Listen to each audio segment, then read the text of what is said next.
Gracias porque cuando éramos enemigos, tú ahora nos has hecho amigos a través de la sangre de Cristo. Gracias porque cuando estábamos, Señor, perdidos, ahora tú, Señor, nos has trasladado al reino de tu luz admirable. Gracias, Señor, porque aunque estábamos, Señor, en una situación de pecado, Señor, alejados de ti, tú nos has hecho cercanos a través de la sangre de Cristo. Y te damos muchas gracias porque ahora que estamos en tu reino, tú nos edificas, tú nos enseñas, tú nos preparas, tú nos capacitas, tú nos sanas a través de tu preciosa palabra. Y te pedimos que tú hables a nuestras vidas en esta tarde, que tú ministres en nuestros corazones, nuestra mente sea renovada a través de ese poder que fluye, emana a través de tu palabra, Señor. Habla a nuestros corazones. Tú conoces la necesidad de cada uno de nosotros. Nos ponemos en tus manos en el nombre de Jesús y todos decimos amén y amén. Bien, hoy vamos a concluir, a cerrar la serie que hemos estado llevando ya por un poco más de un mes. Esta serie se llama Justificación, Santificación, Glorificación. Y lo que hemos estado viendo en esta serie es cómo es la salvación que hemos recibido de parte del Señor. La salvación que Dios nos ha dado en la Biblia se nos revela a través de tres diferentes procesos. El primer proceso es la justificación, que no es otra cosa más que una posición legal que obtenemos a través del sacrificio de Jesús. Y la Biblia nos enseña que esto es gratuito. La Biblia nos enseña que esto no es algo que nosotros ganamos, que nosotros recibimos como un premio o que lo obtenemos por nuestra buena conducta, sino que la salvación es por medio de la fe, porque ha sido dada por gracia, es un regalo de Dios para aquel que cree que Jesús es el Señor. Para aquel que cree que Jesús se levantó de entre los muertos, para aquel que cree que Jesús es el único camino, la verdad y la vida. Para aquellos como nosotros, que quizá el mundo nos dice locos, pero para nosotros Cristo Jesús es poder de Dios. Así que esa justificación que hemos recibido verdaderamente es una situación maravillosa en la que hoy estamos tú y yo. Es una posición legal delante del Padre.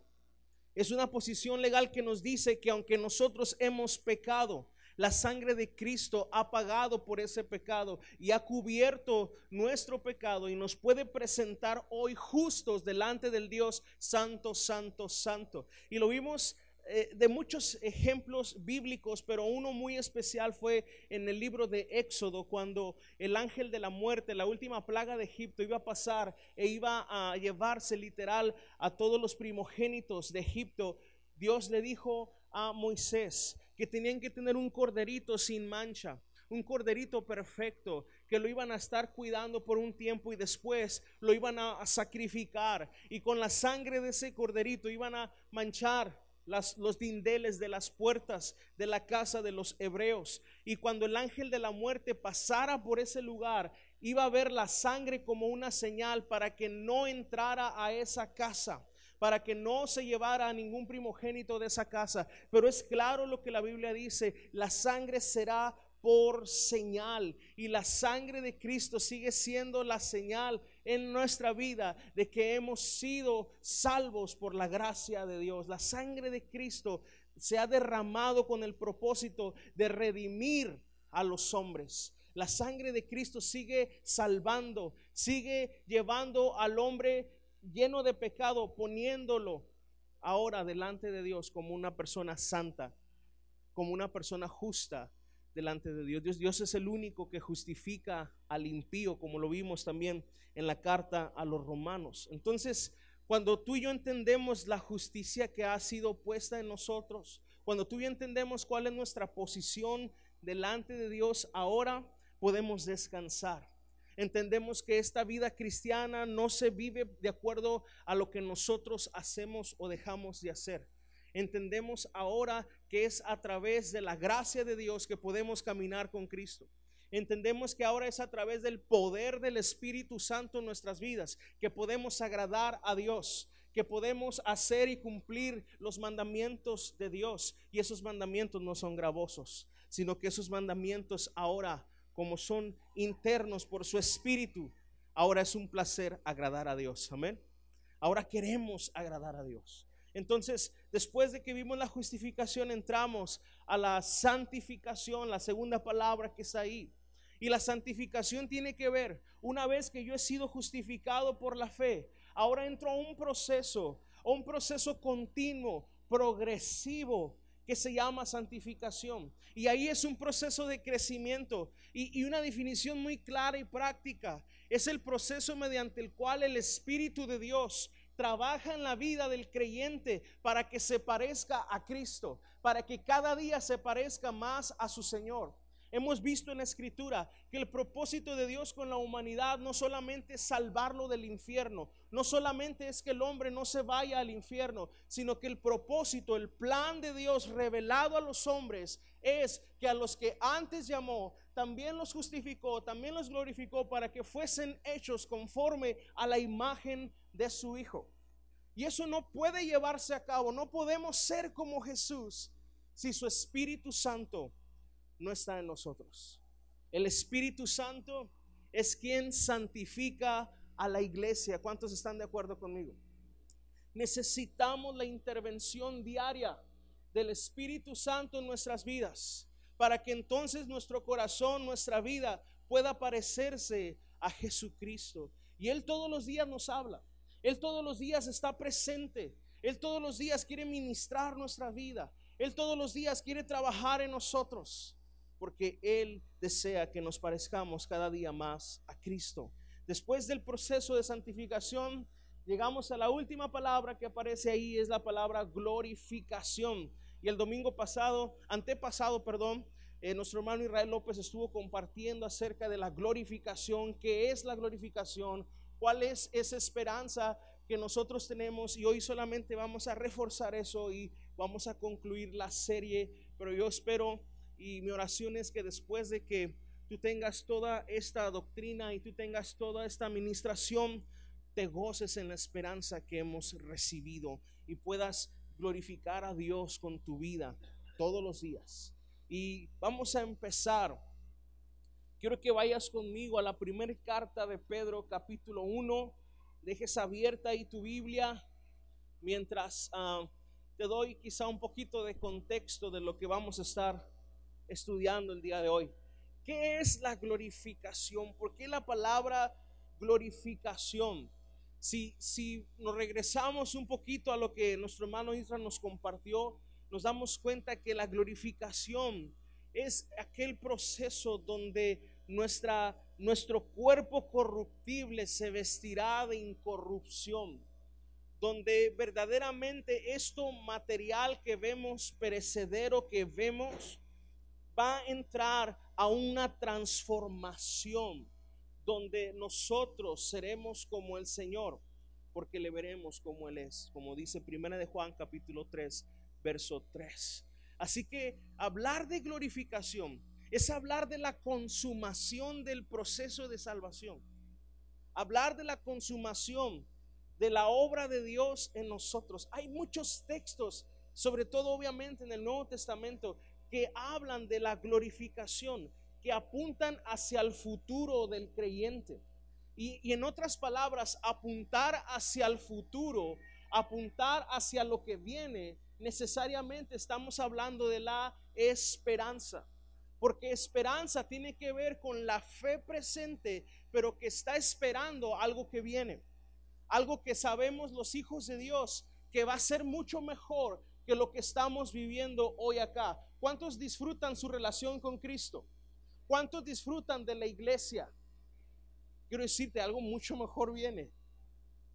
Algo que nuestra mente terrenal y finita no alcanza a vislumbrar. Pero en verdad, hermano, la Escritura nos enseña que lo que viene es mucho, pero mucho mejor. Porque estaremos con el Señor una eternidad. A este Señor al que le cantamos, este Señor al que levantamos nuestras manos, este Señor al que oramos, este Señor por el cual nos congregamos, se hará completamente presente, visible para nosotros y estaremos con Él una eternidad, hermano. De eso se trata la glorificación, cuando estemos delante de la gloria de Dios. Y eso debe de llenarnos, infundirnos una esperanza, como lo dice la Biblia, gloriosa. Una esperanza que llena la vida de los creyentes, que da propósito a la vida del creyente. Vamos a leer ahí en Primera de Pedro capítulo 1. Fíjate lo que dice la escritura a partir del verso 3.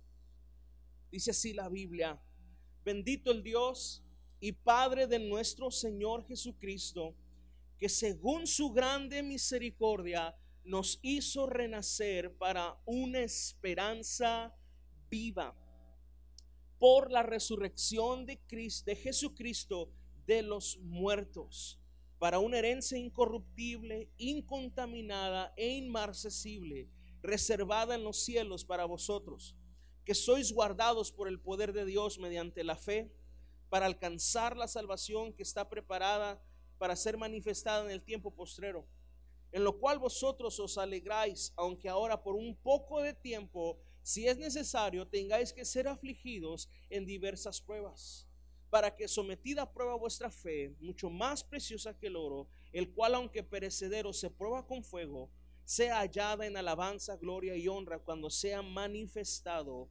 Jesucristo. Vamos a leer hasta ahí. Un poquito de contexto de lo que estamos leyendo. Si tú vas a la historia de la carta o la primera carta de Pedro, nos daremos cuenta que esta carta está escrita en un contexto de persecución. A los hermanos que Pedro está animando, a los hermanos a los que Pedro se está dirigiendo, eran hombres y mujeres creyentes que estaban siendo perseguidos por el imperio romano porque se les había acusado de haber incendiado Roma. Y estos hombres estaban teniendo que esconderse porque literal los estaban persiguiendo para matarlos. Vemos en este contexto donde aparecen lo que se le llamó los circos romanos, donde a los cristianos se les quemaba vivos, donde se les encendía como antorchas. Entonces, esta primera carta está escrita en un contexto de persecución. Está escrita en un contexto de personas que literalmente estaban dando sus vidas por predicar el evangelio de nuestro Señor Jesucristo. Y a ellos Pedro, por inspiración del Espíritu Santo, les recuerda lo siguiente: bendito el Dios y Padre de nuestro Señor Jesucristo, que según su grande misericordia nos hizo renacer para una esperanza. Y fíjate el adjetivo que usa Pedro para hablar de la esperanza: una esperanza viva. Quizá si no tuviéramos ese contexto, este verso no tuviera ese impacto. Pero fíjate bien, hablarle a gente que literalmente estaba exponiendo su vida por el evangelio, decirle la esperanza que tú tienes, la esperanza a la que has sido llamado, es una esperanza viva. Porque Pedro, hablar de la esperanza viva, está hablando literalmente de la resurrección de Cristo y de la vida eterna. Esta gente que estaba sufriendo, esta gente que estaba padeciendo persecución, necesitaba saber que la esperanza que ellos tienen es una esperanza viva, es una esperanza que literal está puesta en Cristo Jesús. Después dice, por la resurrección de Jesucristo de los muertos, porque es la resurrección de Cristo lo que literalmente hizo posible esta esperanza a la que nosotros creemos, esta esperanza que está reservada para nosotros. Cristo ha resucitado y por eso los muertos pueden resucitar. Cristo ha resucitado y está a la diestra de Dios Padre, y es por eso que nosotros un día podremos estar donde Él está. ¿Cuántos le dan gracias a Dios por eso? ¿Sabes? Yo creo que todos los que estamos aquí sabemos eso. Si tú tienes más de un mes en la iglesia, unas semanas, sabes acerca de lo que estoy hablando. Pero te voy a decir algo, y por experiencia lo digo y con cierto grado de vergüenza, se nos olvida. A veces esto ha sido algo tan memorizado que pierde el impacto que debe tener en la vida del creyente. Hoy en esta última sesión de la serie quisiera que pudiéramos entender lo siguiente: ¿cómo afectaba positivamente en la iglesia primitiva la esperanza de la resurrección, la esperanza de estar en Cristo una vida eterna? cómo influía en la vida del creyente, cómo esto impactaba en su fe, cómo esto impactaba en su conducta, en cumplir su propósito, en cumplir su llamado. Hoy en la iglesia del siglo XXI casi no se habla de la segunda venida de Cristo. Casi no se habla acerca de esta esperanza. Casi no se habla, por ejemplo, de la glorificación de los cuerpos. Generalmente los temas son muy centrados al presente o a las cosas de este mundo o a las cosas materiales. Pero qué importante es que la iglesia escuche y viva la esperanza viva que verdaderamente tenemos en Cristo Jesús. Fíjate bien, vamos al verso 6, en lo cual dice Pedro: vosotros alegráis, aunque ahora por un poco de tiempo, si es necesario, tengáis que ser afligidos en diversas pruebas.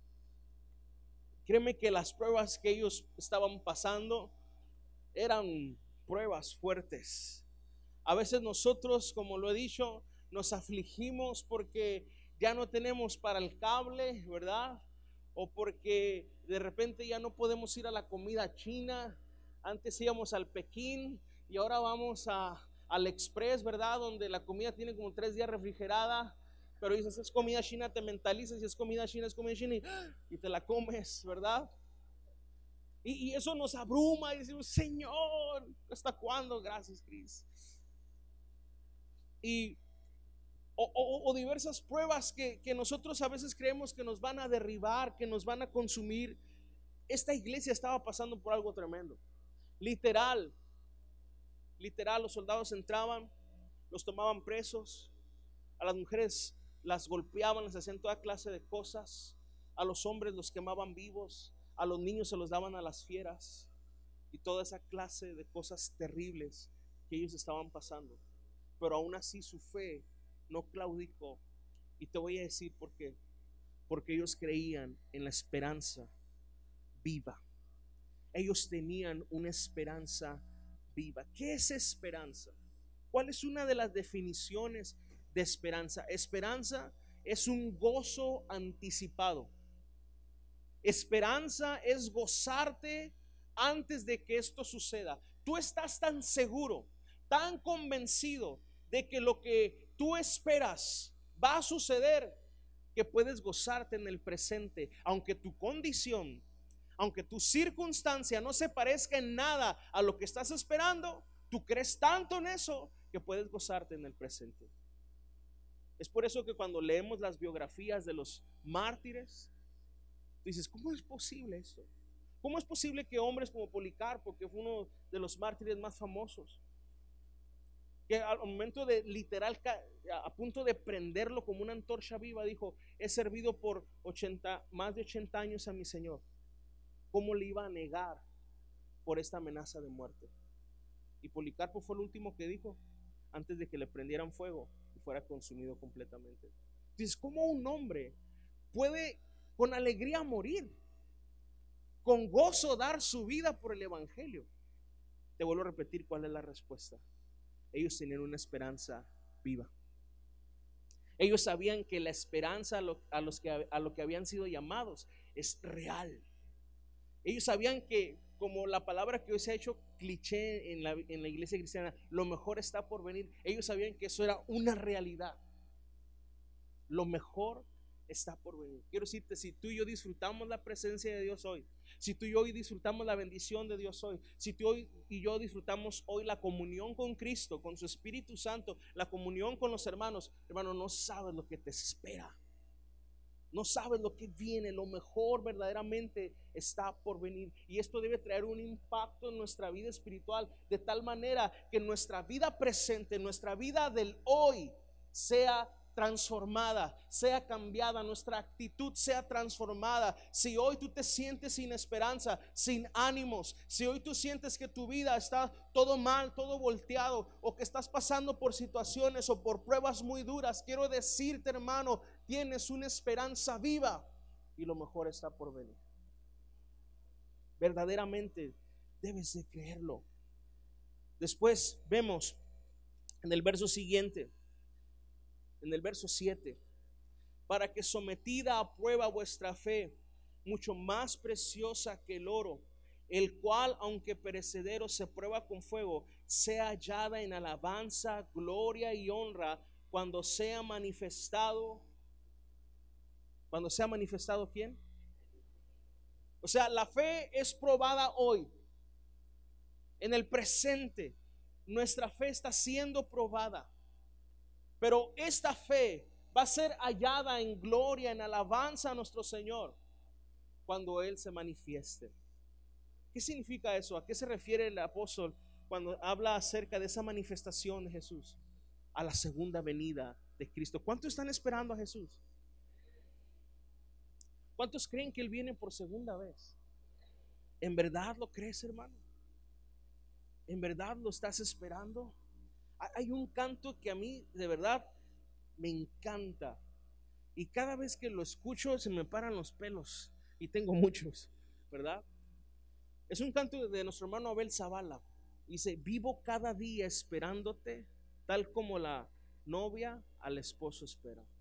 Y está hablando acerca de cómo debe ser la actitud de fe de la iglesia hoy, esperando a Cristo.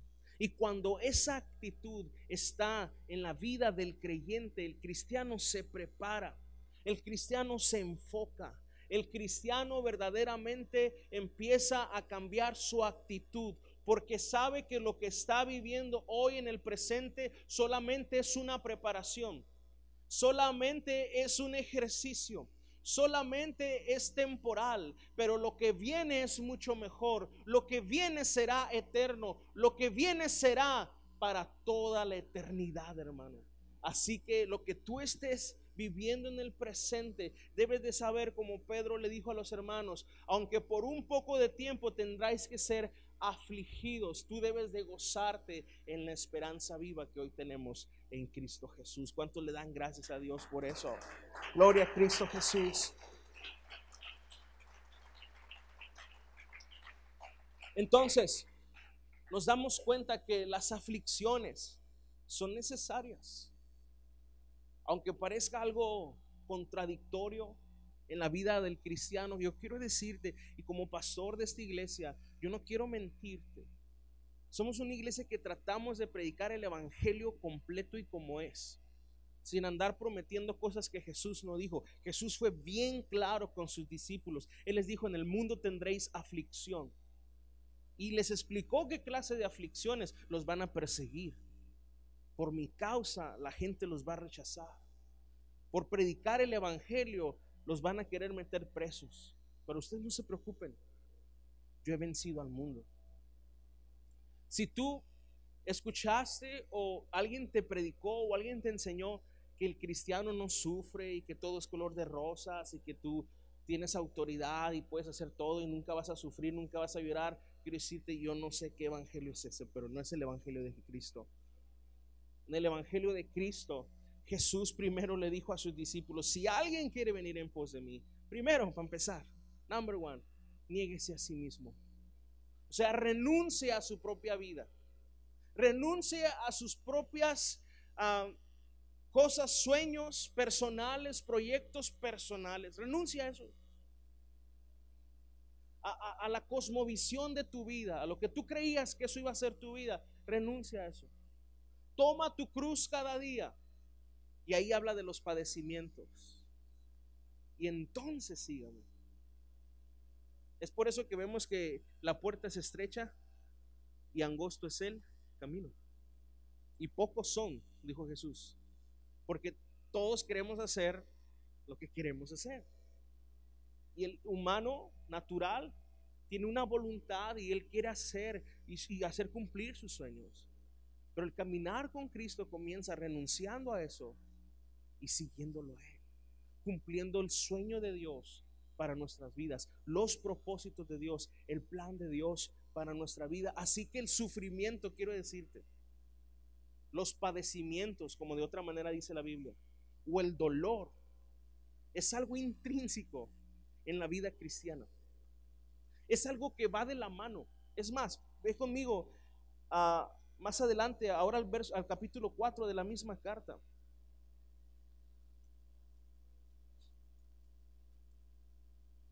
verso 12. Y esto compartí un poquito ayer con los hermanos. Dice, amados, amados. Qué hermoso Pedro, ¿verdad? Ese hombre recio ahora diciéndoles amados a los hermanos. No os sorprendáis del fuego de la prueba que os ha sobrevenido, como si alguna cosa extraña os aconteciese, sino gozaos por cuanto sois partícipes de los padecimientos de Cristo, para que también en la revelación de su gloria, ¿a qué se referirá eso? Glorificación. En la revelación de su gloria os gocéis con gran alegría.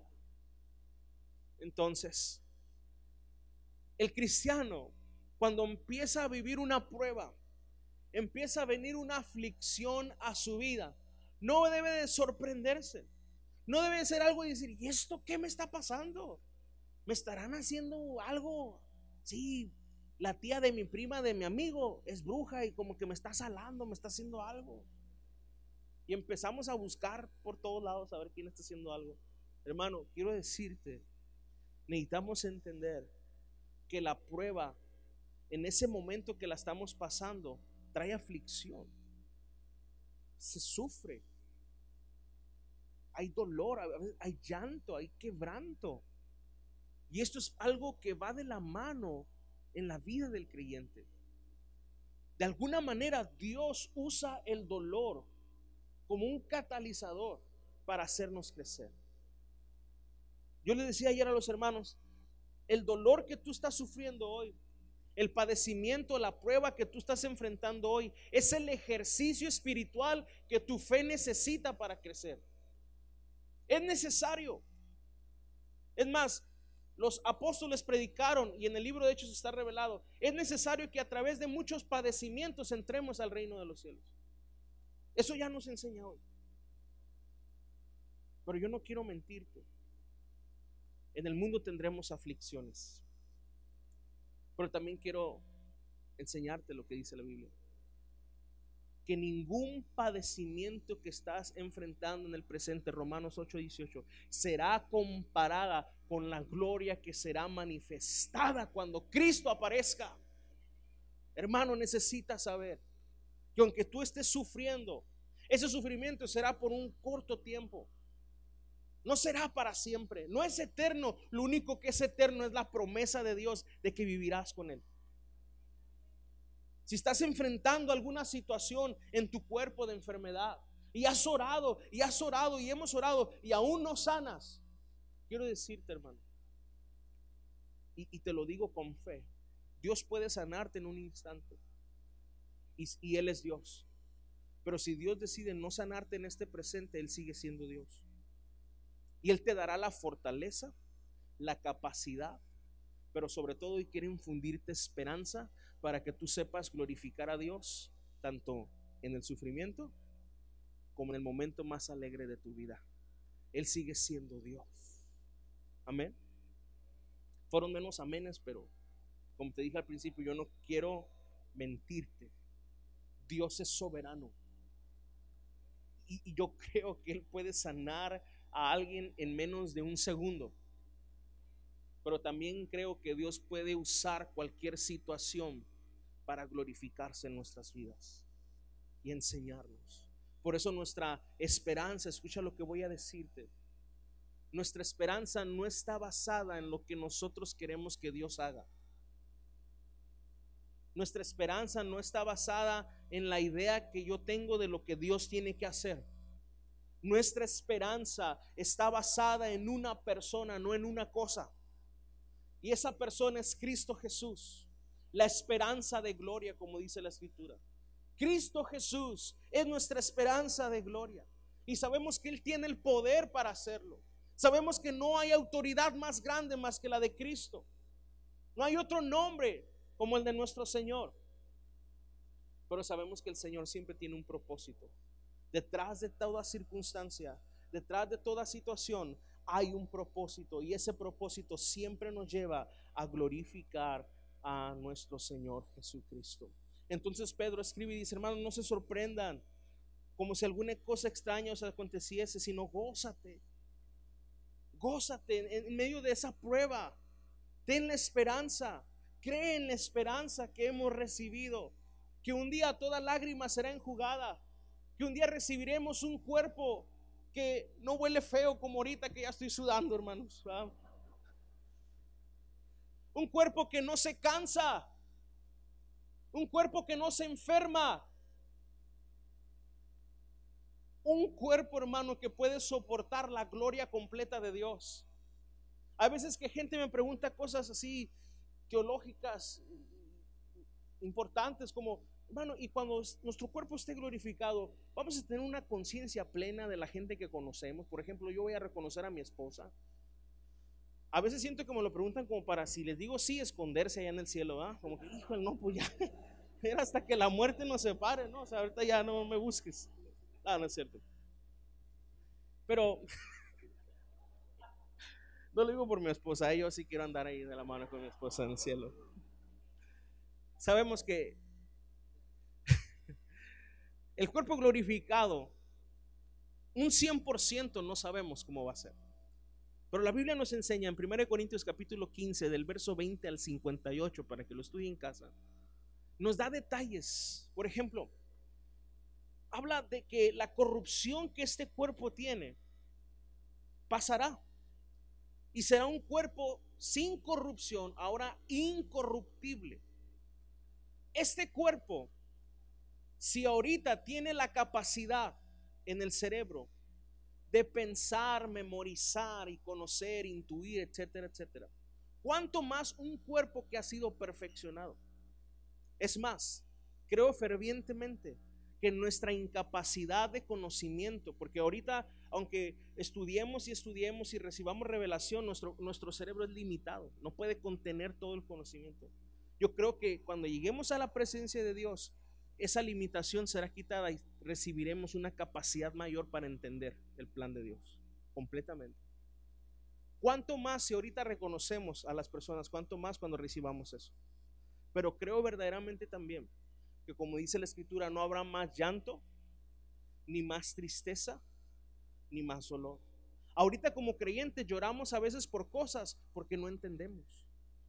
Vemos a alguien que enferma, vemos a alguien que parte con el Señor, o vemos una situación en nuestro matrimonio y lloramos. Nos produce un dolor. Pero cuando recibamos esa capacidad que Dios va a dar en ese momento, no habrá más llanto ni más dolor. Una, porque el pecado no existirá en eso. Pero número dos, porque entenderás el proceso de Dios y el plan perfecto de Dios de por qué muchas cosas tuvieron que suceder como sucedieron. Hoy las cosas que no entendemos nos producen ansiedad, dolor y tristeza, como la muerte de alguien. No la entendemos y decimos ¿por qué? Y nos aferramos, pero ¿por qué él? ¿Por qué así? Y nos produce dolor. Pero yo quiero decirte, llegará el momento en que esas cosas que hoy no entendemos las podremos entender. Mientras tanto, gózate en la esperanza. Gózate en la esperanza viva que hemos recibido. Es una esperanza gloriosa, es una esperanza certera, completamente segura. Hay muchas cosas que cuando uno lee el Apocalipsis, hay diferentes interpretaciones, que si la bestia, que si no la bestia, que si 7 cuernos, que si 10, que no, ¿sabe qué? Yo creo que va a ser Europa, la Unión Europea, no, yo creo que va a ser los países árabes, no, yo pienso que va a ser Rusia. Y empieza a haber muchas interpretaciones y la gente anda que con los caballos del Apocalipsis y todo eso. Está bien que conozcamos, pero detrás de todo eso, lo más importante, si eso no te lleva a que te goces en la esperanza, hermano, entonces no tiene sentido. Porque el libro del Apocalipsis, el protagonista del libro del Apocalipsis no es la bestia con los cuernos como muchos lo quieren hacer. El protagonista del Apocalipsis es Cristo en su reino completo. Es la manifestación del reino de Cristo, esa esperanza a la que hemos sido llamados. Entonces, cuando el cristiano lee el Apocalipsis, no se va a empachar con el Apocalipsis, ni va a tener pesadillas en la noche con el Apocalipsis por la bestia que le sale abajo de la cama.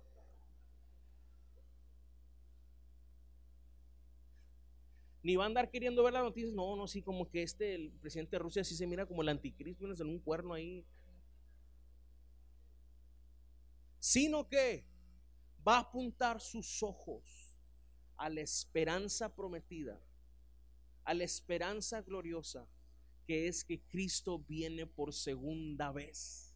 Y esto corruptible se vestirá de incorrupción, que esto que hoy padecemos terminará y viviremos una eternidad con nuestro Señor, algo que no merecemos, algo que no ganamos, algo que fue dado por gracia para todo aquel que cree en Él. Tenemos una esperanza gloriosa. Dale un aplauso al Señor en esta tarde. Gloria a Cristo.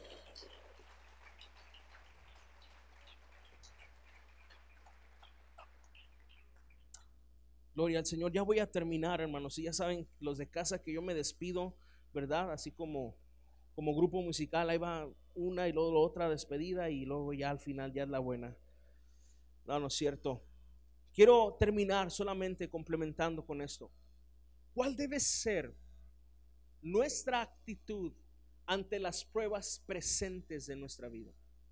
¿Cómo debe reaccionar el creyente que tiene esperanza ante las aflicciones presentes, hacia lo que hoy tú y yo podemos estar viviendo? Y quiero que vayas conmigo al libro de Santiago, por favor. Santiago capítulo 1. Con esto vamos a terminar.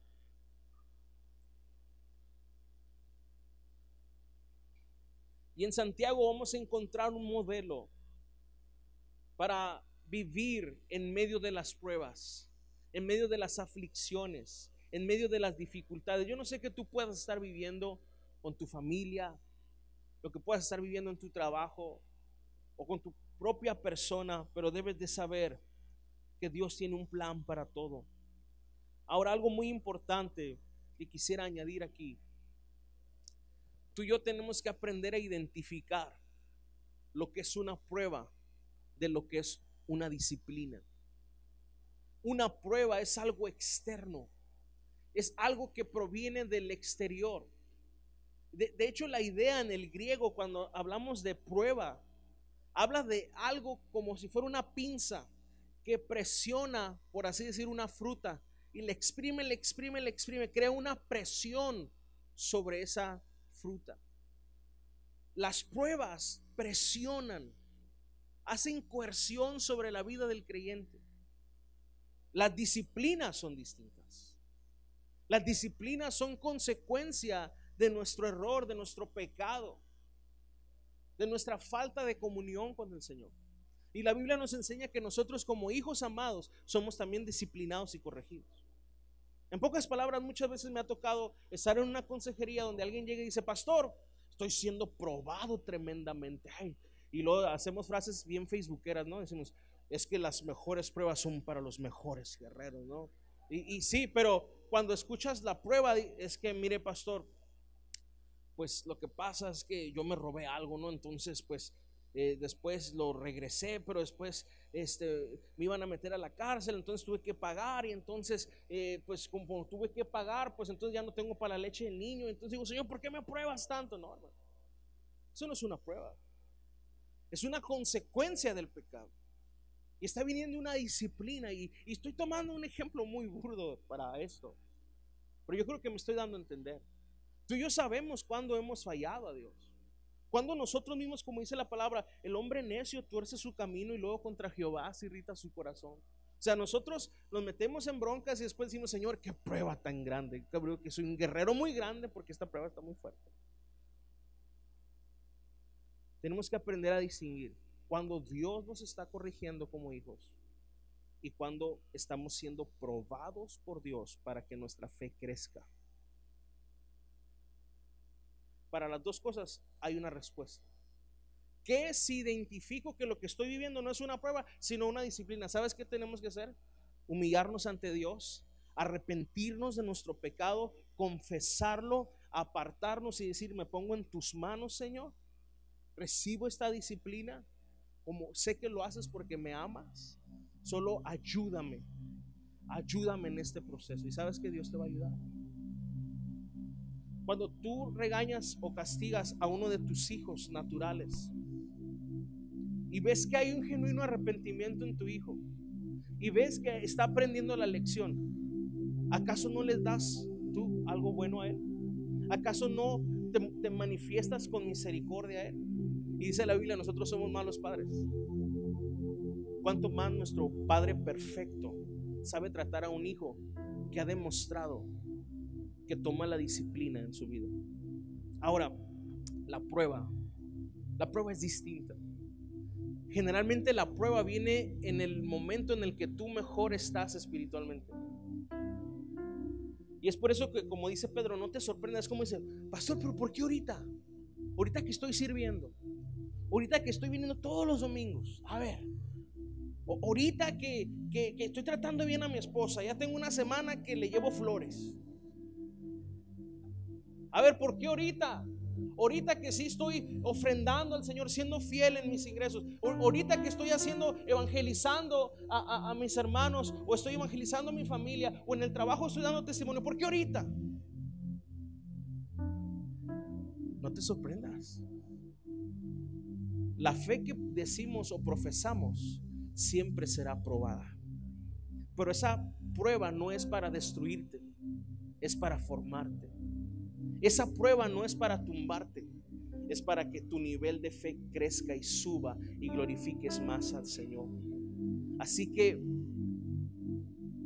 no lo tomes como algo de sorpresa. Tú y yo debemos de ser conscientes que seremos probados. Y lo primero que debes hacer cuando tú sabes que estás siendo probado, que has sido digno de ser probado, dice Santiago en el verso 2: hermanos míos, tened por sumo gozo cuando os halléis en diversas pruebas. Aleluya, gózate cuando estés siendo fiel al Señor y entonces empiezas a ser presionado y entonces la gente quiera meterte zancadilla y entonces las cosas no empiezan a salir bien. Gózate porque has sido digno de ser hallado probado. Debes de saber, desde el principio que inicia la prueba, mi Dios me dará la victoria. Esto no me va a destruir. Esto va a terminar, yo no sé cómo, pero esto va a terminar dándole gloria a Dios. Y para eso vivo. Así que glorifícate, Señor. Y eso produce gozo en la vida del creyente, porque hay una esperanza en nosotros. Número 2, cuando verdaderamente nosotros vivimos en esa convicción, hay paciencia en nuestras vidas. Fíjate lo que dice el verso siguiente: sabiendo que la prueba de vuestra fe produce. Hay algo que se produce en la vida del creyente. Escucha, no es añadido, no lo pides la paciencia para recibirlo, se produce. Esta palabra es muy importante, produce, porque la paciencia es un fruto del Espíritu, algo que se da de forma natural en la vida de alguien que tiene una comunión con el Espíritu Santo. Y la paciencia es algo asombroso. La paciencia es la capacidad dada por Dios para que las pruebas, las aflicciones no te amarguen la vida. Hay algunas personas que podemos estar cayendo en el hecho de que lo que estás viviendo, lo que estás padeciendo, está amargando tu vida. Y eso solamente significa que estás perdiendo de vista la esperanza a la que has sido llamado.